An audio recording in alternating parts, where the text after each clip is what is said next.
YouTube, how we doing? Pass the prop back here yet again. It is talking about divisional round action here. Joined as always, Stu. How you doing, man?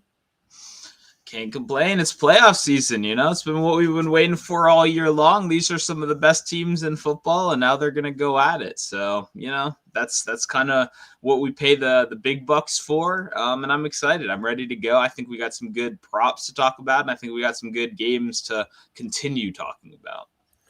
For sure. Obviously, coming off of our breakdowns of the slate on, what was that, Wednesday?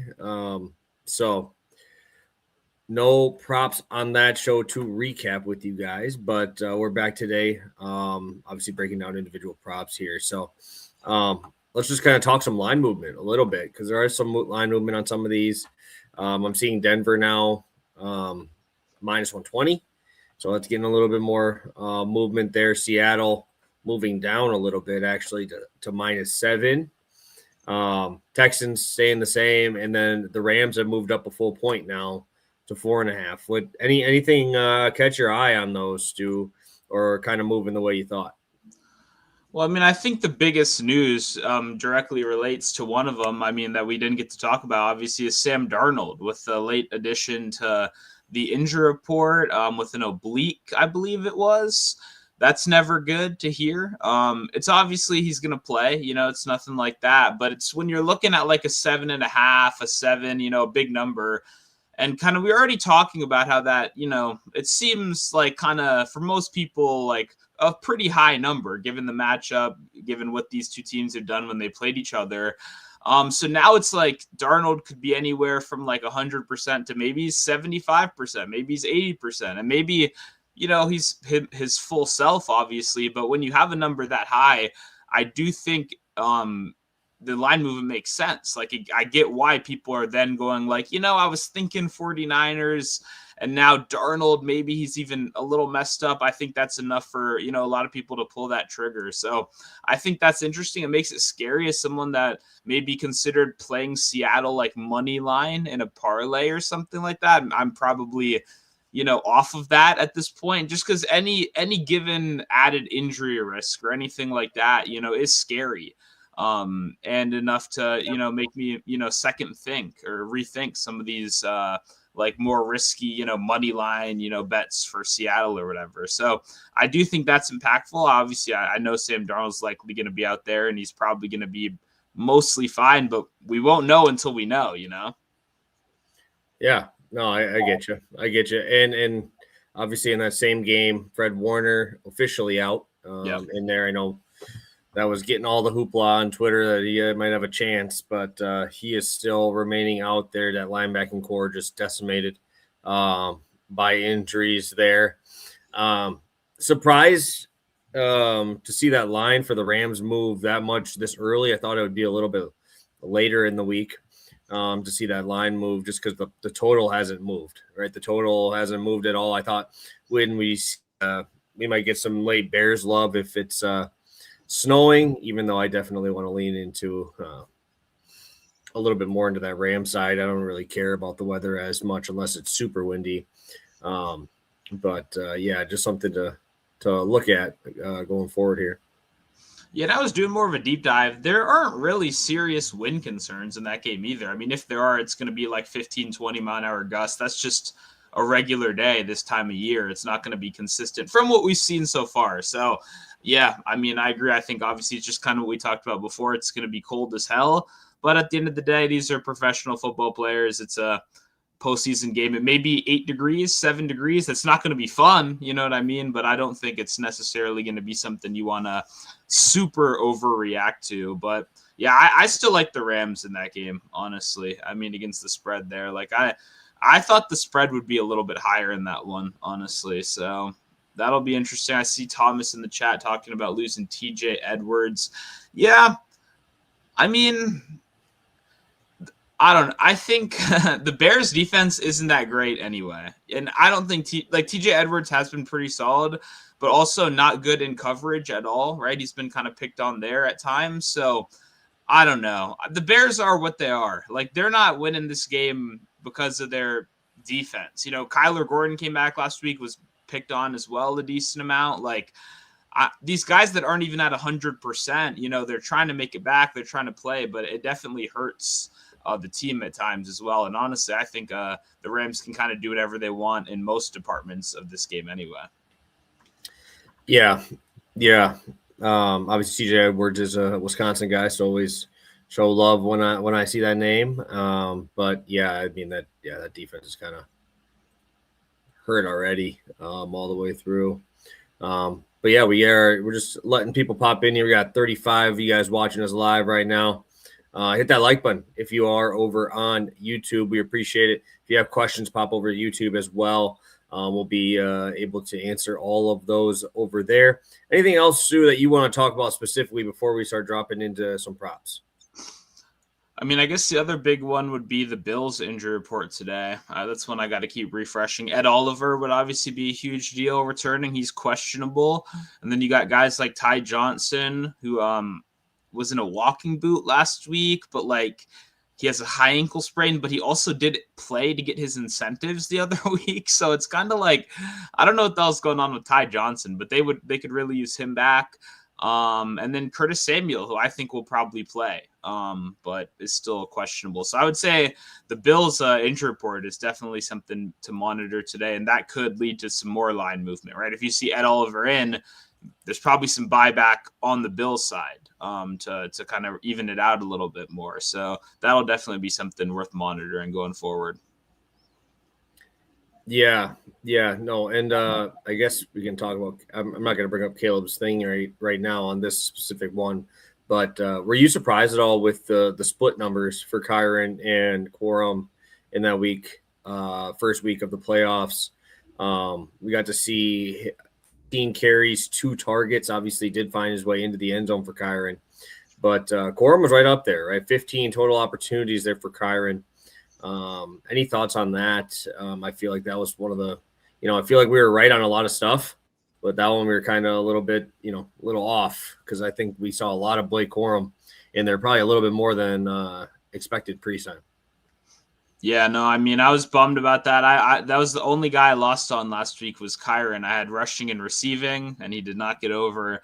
Unfortunately, missed by like 4 yards. But yeah, I mean, I would say the one advantage Kyren had was on the 2-minute drill where Corum played the first half of the drive. And then with like about a minute left at midfield, they switched to Kyren. So it does look like that's going to be his slight boost. But yeah, no, they just split just drive for drive, back and forth.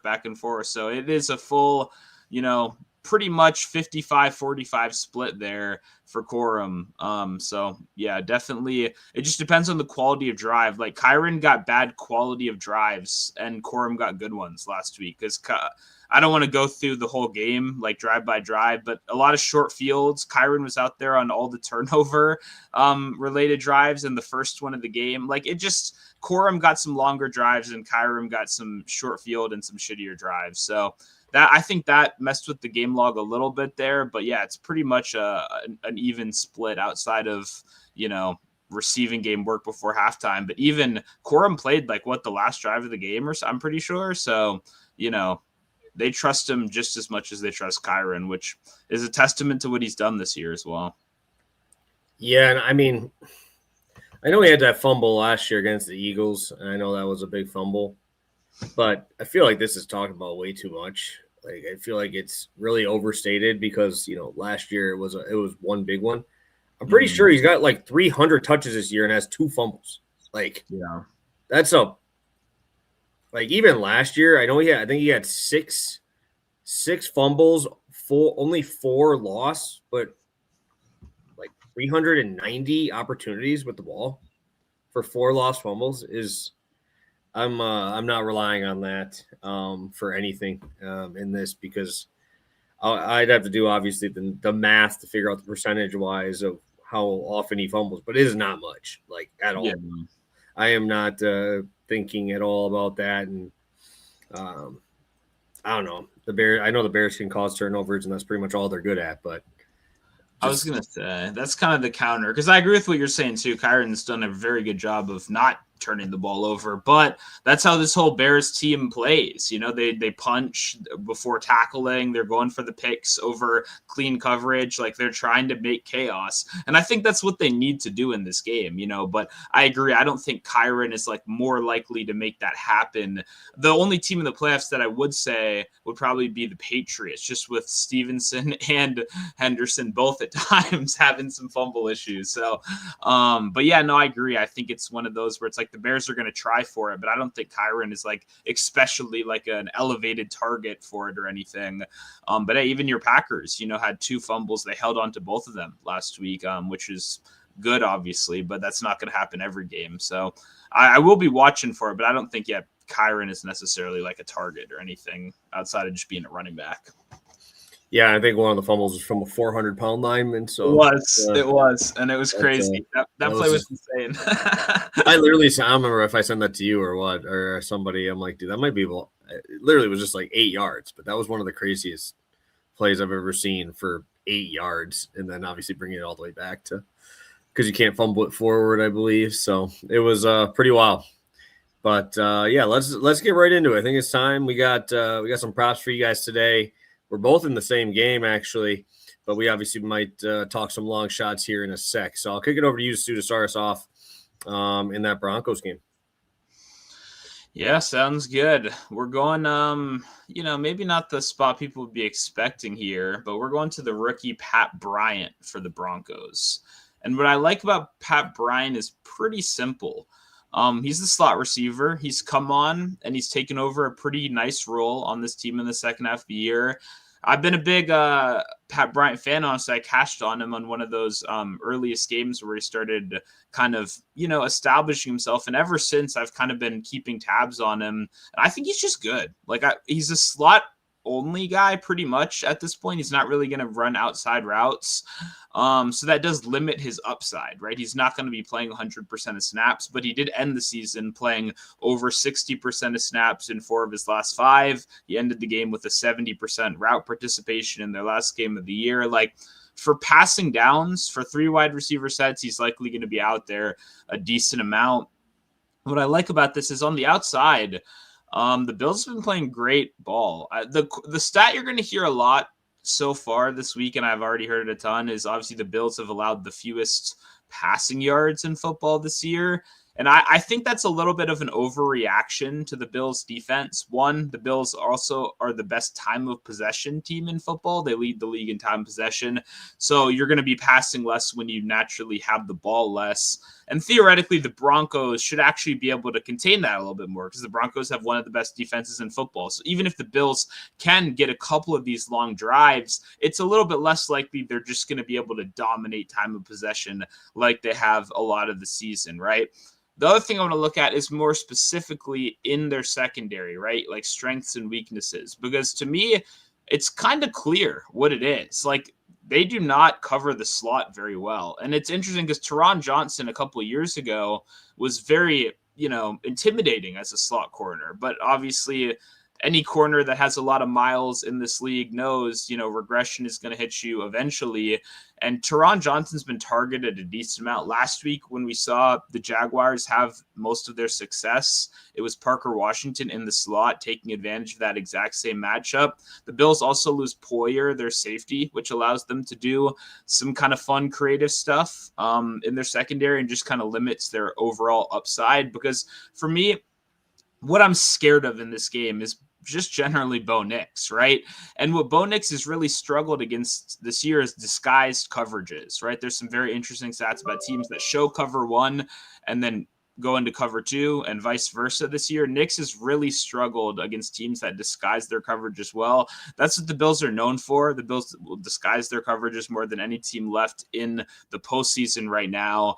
And so what that's generally going to do is I think it's going to make it harder to get the ball to guys like Troy Franklin and Cortland Sutton that are running downfield routes. I think they're going to try to maximize these 8, 9, 10-yard plays, just moving the ball slowly because they don't want to get into 3rd and long. That's really the issue, is 3rd and long. That's where turnovers can happen. That's where the bad parts of Bo Nix can show themselves more. And once again, that's generally going to be positive for like the slot receiver, the tight end, and the running back. And I think that's exactly who I would be targeting in this passing offense. Additionally, Christian Benford has been one of the best corners in football so far this year. And now Tre'Davious White's playing good ball out of nowhere. I mean, what Tre'Davious White is doing, I should have brought it up on the Monday show in reaction. Like, very impressive. Not just the game-winning like tip he made in coverage, just a very good game in coverage all around. And Tre'Davious White has been through it. The guy has absolutely been crushed by injuries throughout his career. So to have him back and playing at a high level as your other outside corner is, I mean, perfect timing, but that's going to funnel even more targets over the middle when you have 2 good outside corners, not just one in Benford. And once again, I mean, Broncos, the cornerback, wide receiver 2 is like Troy Franklin. That's not even someone that's incredibly intimidating in the first place. Obviously, a very high drop rate and someone that's, lost a lot of his role in the second half of the season. 2 guys like Pat Bryant. So I don't like the outside, wide receiver matchups. The Bills defense obviously could be getting Ed Oliver back, which would be a boost to their rush defense and just interior defensive line in general.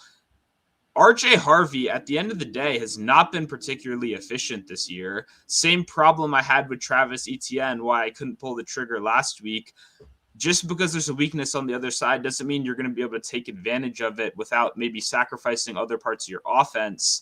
The Jags were able to run, and then they just did not do it enough. I imagine the Broncos won't make that same mistake here, but you're not going to be able to run all game, especially with a rookie running back that he's had like over 10 carries, I think, 7 times this year, and he's only had more than 4 yards per carry in 2 of those games. Like, just I trust him to knock off a big one or 2, but do I trust him to be consistent throughout the game? No. And I think what they're going to have to do to compensate that is short passing. And I think, once again, the slot receiver, a guy like Pat Bryant, should be able to take advantage. So, talented guy. I like the matchup. And I think this is a solid buy opportunity for Pat Bryant here at 32.5 receiving yards.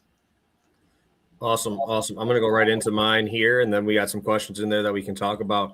I'm actually going to RJ Harvey in this spot. I know the efficiency numbers are not there. That's definitely not going to be what I'm leading with here. But I do like that offensive line for the Broncos. I think that they'll be able to obviously do a little bit better in that spot than last week. But then we look at it, dude, they were cruising. They had a drive where they didn't even pass the ball last week, the Jaguars, because they're just ripping 10, 12, 14-yard runs with Tootin, and then Tootin didn't touch the ball again, which was just – I think they just got out of rhythm, right? And then they allowed the game to kind of get a little too big for them there because we talk about ETN, almost 7 yards a pop in that game, right? We look at Tootin, and I believe he was at 13 yards a carry over 4 carries, which is wild. My biggest reason for going to this as well is just I had ETN and a lot of best ball stuff, so I've been watching a lot of his stuff, and he was not really that highly involved in the receiving game towards the end of the season. They were using Tootin in the 2-minute and LaQuint Allen as well. 5 catches for ETN just to kind of stop that pass rush, just dinking it over, and we just saw ETN cruise. He ended up with 50 receiving yards. I did have my bet on ETN last week, and luckily we did get there. A little sweatier than I thought after the first quarter because he was cruising the first quarter, and then they kind of, tried to cruise. But I'm looking at Harvey here, and I know you mentioned the opportunities and stuff. 6 out of his last 7 games were over 11 carries. I know only a couple of them he was over the 4 yards per carry mark, but we're pushing 20 total opportunities in this game with the receiving upside. The exact same thing with Bryant. For you, talking about him on those underneath routes, I think that's going to be Harvey too. The amount of just plays that are designed to go to a running back. I watched like 2 of the Broncos games towards the end of the year, and Nix wasn't even looking down the field. He literally would just 2-step, underneath, they'll drop off right away and have Harvey get into some space. We also get to talk about this Bills team being the worst non-quarterback talent team left, and I feel like it's pretty drastic margin. I definitely want to roll with the offensive line of the Broncos. I want to roll with fading this rush defense after just watching them to get shredded in the first half.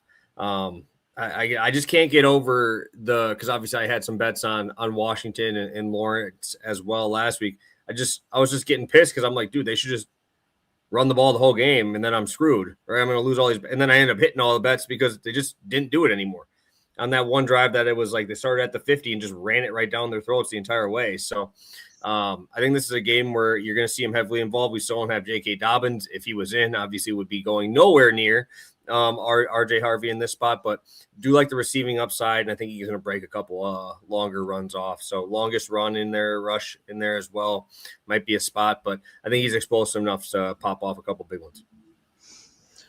Yeah, no, I mean, I've been thinking about RJ Harvey all week. I think I lean more in the receiving department in general, just because the stuff I was talking about with like disguise coverages, like if you don't know what's going on downfield, you know, it's a really easy play. Check down, especially when RJ Harvey's explosive. Like when you get this guy in space, he can make stuff happen. And I think he's just like more intimidating as more of an outside runner, as like a guy in a committee. And obviously he's not in a committee, and that's kind of what's hurting the efficiency. But I agree. I think the only real path for RJ Harvey like losing this is just the Bills getting an early lead and kind of like kicking the Broncos' ass, which is, not like a very likely outcome in this game. But once again, he could still build up with some receiving there and have you competitive. So, yeah, I don't know. I mean, I'd have to imagine they're going to try to run the ball a ton in this game. Like, how could you not after last week, especially? So, you don't really have, I mean, McLaughlin, he's going to get his, 6 carries or so probably, but like he's not going to take RJ Harvey's role.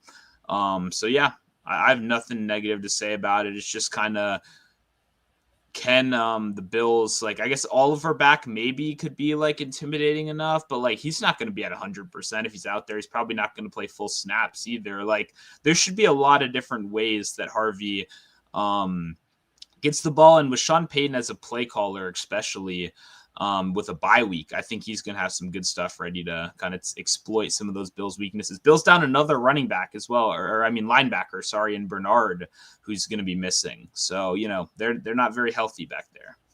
Yeah, just add it on, right? Just add it to the list of defensive guys being out here. But yeah, let's go through a quick recap, Stu. We'll do a quick recap. We still got 8 of you guys in here across YouTube and Twitter. We appreciate you guys. If you could pop over, hit the like button. That obviously helps us out a lot and goes a long way.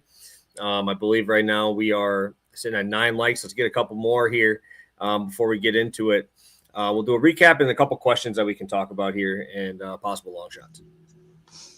Sounds good. Yeah, I'm going Pat Bryant Saturday game over 32.5 receiving yards, minus 112, best over on FanDuel, although MGM still does have a 31.5. MGM is like the best price in everything in the market right now if you have it. So if you can bet money on there, that is. Yes, sir. And I'll be on RJ Harvey at 79.5. I know Stu mentioned to me Fanatics has a better line, but I can't imagine Fanatics is available to most of you guys, so won't be promoting it at that number here. So a couple questions, Stu. Kind of talking some best ball stuff here. We got our guy Kyle in here, Kyle Estrada. Hey guys, was inspired by your best ball draft last week, and I'm entering one for the divisional round. Wonder if you guys could talk basic strategy. I'm assuming going all in on one, AFC and NFC, hoping for a Super Bowl matchup in larger tournaments, sprinkling long shots. Yep, wondering if you guys can talk a little strategy and name a long shot player. I don't know if we'll do a long shot from each team, but we can talk about it. It's a little weird with a smaller group like this. What is it, like four teams aside right now, right? So it's going to be a little tighter. I don't draft any of these divisional ones, so I'm unsure on how many bench spots you have. But the tough part is you're going to have to hope for like kind of an oddball Super Bowl if you're this far in drafting, because if you're trying to get any sort of Rams stack, you're screwed. You can't do that, right? I mean, unless you're I assume it's the tournament starting now. No, you'd be drafting this week right now. So what's the negative with the Rams then? You can't get them. You can't stack them. Why? Who's going to not draft Puka and Stafford probably going forward? Yeah. Yeah, but someone's gonna draft him, you know? No, but you're not going to be able to take them both. You have to be 1 overall to take Puka. Yeah, That means you're most not getting likely. Devontae Adams or Stafford. Okay, That's I what get I'm what you saying. mean. So if you go Rams, you're not going to be able to get a full stack, Yeah. which would limit your upside. Okay, I Yeah. got you. So I like might, that's why I said you kind of have to think oddball-y because like yeah, I could probably grab the like Colson Loveland. I'm assuming, and this is just me guessing. I can just pull it up right now where their people are going, but like you probably have a better shot of doing something like that where you can grab Caleb Williams later. You can grab those other guys later, but obviously they're dogs for a reason in that game. So that's the only tough part about drafting it right now is obviously you gotta work pretty hard to get these spots. It's looking like Puka is 1, Stafford being 6. Obviously, that means we're not getting anywhere close to those. Devontae 7, Kyron 8. Right, so that's 4 dudes in the top 8 on one team. So that's all I'm saying. It's really it's tough out there, man. If you think yeah. you're gonna make a run. I think generally the best. I think you kind of nailed it in your comment, which is like you got to get as many of one team as you can, and it's kind of draft order. It sounds like is going to determine what team that really is, and then like you said, you have to differentiate in your long shots and kind of find guys that if you have a Broncos stack, then for me it would probably be Marvin Mims, right? A guy that is going to get some designed usage, is going to a long shot only kind of target, but could, net you some big points. For the Seahawks, that would be Rashid Shaheed, right? Punt return upside, multiple special teams touchdowns so far this year. I don't know. I assume you get credit for that. I know regular best ball can be weird, but I would hope You you're get getting 6 credit. points for a return touchdown. Okay, yeah, okay. And also he has just the regular deep play upside as well. For the Bills, I think a Ty Johnson would be a good long shot guy if he comes back this week. You're gonna have to be checking until the last second, I guess, to make that one work. But a guy that gets used in the red zone a ton and in the receiving game a ton, I think he could be a sneaky guy. Maybe Curtis Samuel as well, who's likely going to be coming back this week. What other team didn't I say? 49ers. The 49ers are tough because I don't know if They're they're probably making losing. yeah, but I guess Juszczyk could be one. Obviously, in the red zone as like a last second dart, or just Tonjes in general. I think he's undervalued in a lot of stuff, but yeah, I just think it's generally going to be whatever the draft order tells you to get as many of one team, and then as many as whoever the fuck you think they're going to play, and you hope that your long shots in there are the ones that score the touchdowns, pretty much. Because like you said, small field right now makes it a little bit trickier, but that would just generally be my strategy. Yeah, and the nice part is it's a 4-person draft, right? So it's not anything crazy. So like you could probably, I mean, if you're lucky and you're playing with someone bad, hopefully you can maybe grab a Kyron on the back end with Puka if you got the one, because it's only 4 people throughout. I think I'm going more towards the teams that aren't flashy, and that's like you could go to the ones here. You go Seattle and Denver and be fine. Like you can grab both of those and very easily make a sack. I feel like that's going to be very common. I feel like that would have to be because obviously you get JSN and then you don't have to. You can wait till 20. It says 20 is Darnold. Like you can grab all the guys in between. The tough part is just that Rams team. They just put up enough points that it's like kind of need to have some sort of involvement. I know me and Stu's the best ball we have. We only have Puka from the Rams, but when he puts up 40, I mean it's just raw points at that point. So it makes it a little bit tougher because obviously some of those guys, JSN and him, are kind of just cheat codes on those. Yeah, low owned. The only way to probably get a low owned Ram is probably just pick the right tight end, right, and hope that they score. But now Ferguson is freaking back, so now we got 4 tight ends. I guess I assume that means Davis Allen's maybe inactive, but yeah, just like I don't know. I guess Higbee, throw him in there, or whatever, in one, and then maybe even you mix it up and go Parkinson in the other. But yeah, you probably got to get at least a little Rams, maybe Corum once again. If Kyron's going that high, I'd probably just try to take the discount with Corum there. And I'm trying to think of a Patriots long shot guy. I can't though. Like Kyle Williams, I guess, but I don't think he's gonna do anything. I'd probably just go for Kayshon Boutte and hope no one drafts him because he has a tough matchup this week. But hey, Booty sounded comfortable. I don't know if you saw his interview. He's like, they're physical corners. I'm a physical wide receiver. I'm like, well, I still don't like your chances in this one. But I like the confidence. I like that we're going in there confident. But that would probably, I guess, be my long shot for the Patriots. Yeah, and obviously with 4 people, you can get some pretty stacked teams in there. I see Dennis Allen's not even on the draft. He's like 60, not really even on the draft board on those. So hopefully you can get somebody that matches. But I think we did a pretty good job of getting as many as we could in there. If you have any other questions, like I said, drop them in here or DM either one of us. We usually get to everything there. All right. Talking about Kyron and Corum. Thoughts on either one of them to score before we get into our long shot section? I mean, I don't know. I don't have the data in front of me, honestly. It just if Corum's not the number seems to reflect that Corum doesn't get that much usage. But in my mind, I feel like I remember some Corum red zone. So I feel like I'd probably rather take Corum at the price. But red zone snaps would matter the most to me, and I just don't have that in front of me right now. Yeah, and dude, don't take this the wrong way, but I hate betting either one of these dudes because how many times am I going to see fucking Stafford juice the stats with a 1-yard touchdown pass, bro? That would infuriate me. So I'm just doing this for my own mental health. What's Adams? I'm curious. Is he still? He probably got to be 500. He's got to be plus 500 for 2 tutties, bro. So he's probably plus 110. He's going back into Chicago, bro. I think he's scoring twice. I'm trying to pull it up right now. Wait, what were we even talking? Oh, Devontae.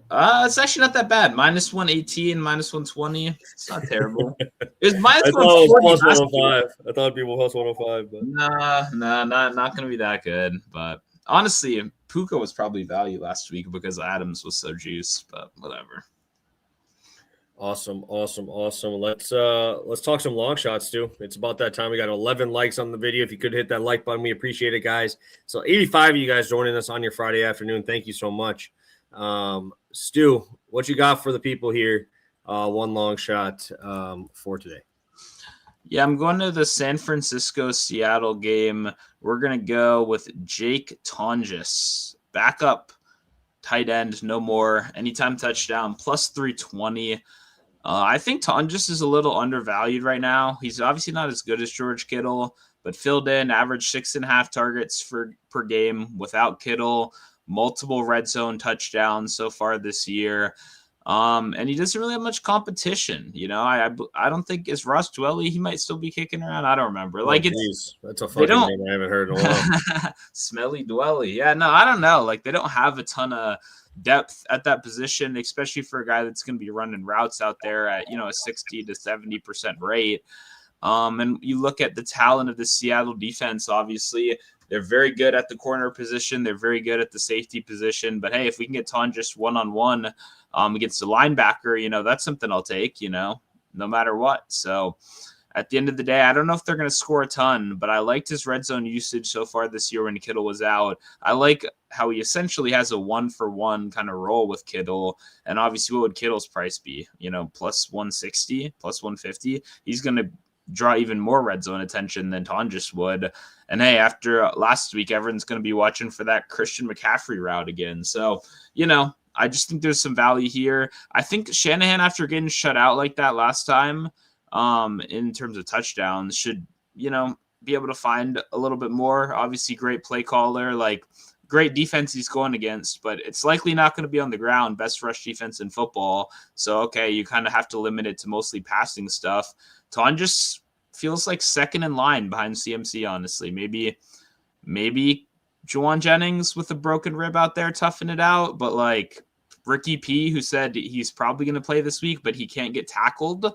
I don't know if you saw that quote. He was like, I need to avoid being tackled in certain ways because I just can't take that right now. I was like, whoa, that's not something you want to hear from a football player. So, I don't know really who's in the pecking order in front of him. It's DeMarcus Robinson, the greatest player of all time in the playoffs. I guess. But maybe he's just a random killer. Or maybe because Ricky P's back, maybe that actually takes his power away, I don't know, bro. That dude, I was so I had a bunch of McCaffrey bets, obviously had him for the show, and just watching DeMarcus Robinson take out 50-yard chunk plays was like, what the fuck is happening in the year 2026, dude. That he would be the leading receiver in a playoff game at this point in his career. Just wild. I'm going to go to, instead of picking a prop and finding a spot I want to go to individually, I'm going to I'm going to have a little parlay here. Some old totals. I'm going to be trusting the Texans and trusting the Rams. I like I said on the show last time, I am a fan of this Texans team and really hoping that they find a way to make it through. I'm praying to get some extra sleep here. Nico Collins, get that head back in it. Get your head right. We need to get you back out there. But I think this is a spot where I'm trusting number one defense in it, obviously. But we talked about that schedule. And I think that this is the time it comes and bites the Patriots a little bit here. I don't think they're going to be able to do too much against this front seven in terms of the running game. You're not going to have time for the deep passing game. I think that just takes them right out of what they want to do. Second, you don't have that head coach calling the plays like these other dudes, like Shanahan, like you have out there. And why am I blanking on names right now? McVay? How can I blank on McVay? But Vrabel, very good, like rah guy, good defensive guy, but I think that offense struggles, dude. I think that's offense struggles here. So I'm going to buy it down. I think it's 6 points. I think it's 22.5 is their normal line. So we got that. Then the Rams side buying it up. I think the Rams put up a clinic here. Outside of turnovers, I don't know how they get stopped in the red zone. They have too many options, dude. I just talked about getting pissed about Kyron and Corum. Both those guys are great short yardage backs, and they still don't get the red zone touches because they just get freebies to Puka and Devontae Adams on the 1 yard line. So not many teams have 4 options from the 1 yard line, and one of them is not a QB sneak. Like, it's kind of wild. They have just so many options. One of the best offensive minds in the game. Sign me up, dude. I think Dennis Allen's going to get spun around here, bro. I think he's going to get spun around in a blunder. Yeah, and also, didn't Stafford have a sneak last week? I think I think so, because his numbers are 2 carries for 0 yards, but I think he took a 2-yard loss on that last knee. Yeah, to make it 0. So just because I was like, I don't think I've seen a Stafford sneak in a while, but either way, yeah, no, I like this. Obviously, I'm with you. I think the Texans defense can do a lot of damage to Drake May. It's going to be interesting to see how they kind of handle that. And yeah, I like the Rams upside. We already kind of talked about it. I mentioned again at the beginning of the show, but I like the Rams in that one. I'm not super worried about that Bears defense. And I think, like you said, it just kind of comes down to turnovers. So, but hey, that goes both ways as well. Short fields, all that good stuff. So like the spot right here. I like the price as well. Let's do it, man. Let's do it. Two long shots ready for you guys here. I didn't see any other questions here, Stu. Anything you want to say to the people before we get out of here? Yeah, I mean, if you still have questions, drop them in the comments below. We'll get to them before game time. We obviously have full game previews out on Wednesday where we just kind of back and forth went through every game. And yeah, I'm feeling good about the weekend. If you want more stuff from me, got some props out over on Substack as well. And yeah, just excited for more football, man. We don't have too much full weekends left after this. Obviously, it's going to get smaller and smaller and smaller. So enjoy the football while we have it. Hopefully we keep getting some good games. Yes, sir. Yes, sir. I think we'll probably be running some sort of promo here. I'm sure I'll be running something for the weekend of the divisional round. Sean, hey, give us some pray for me and Stu's best ball to make it through this round. Hopefully we can make it to the championship rounds. Ideally being Texans, Broncos, and I guess I don't really give a shit on the NFC side, bro. Honestly, if Puka makes it, we'll just be happy with that because the dude's a cheat code. So hopefully it's Broncos versus Rams, I think is what we would need for, our best guys to make it through. So pray for us there, guys. We would appreciate that. Rolling with 4 different Broncos this week with our lineup. So hopefully they can make something happen. So have a good one, guys. Best of luck. And we will catch you guys on Monday, recapping this weekend's game. So have a good one. See you guys soon.